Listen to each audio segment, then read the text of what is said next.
Let's solve this two-step equation.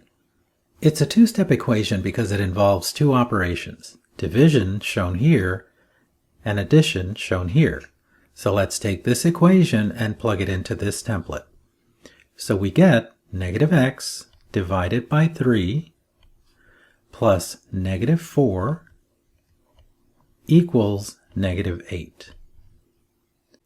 We want to get rid of this negative 4, so we subtract negative 4 from both sides. So we get negative x divided by 3 plus negative 4 minus negative 4 equals negative 8 minus negative 4.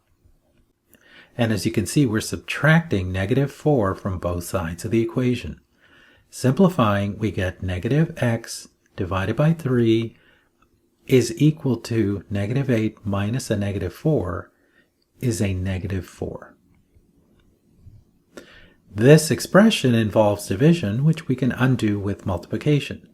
So we get negative x divided by 3 times negative 3, and the reason for the negative is to get rid of this negative, equals negative 4 also times negative 3.